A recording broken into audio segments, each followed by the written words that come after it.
Hello everyone, in this video I will show you how to fix Asus Rog Strix G16 touchpad not working issue.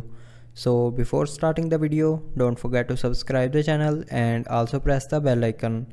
So to fix this issue, follow every single step as I am showing you in this video.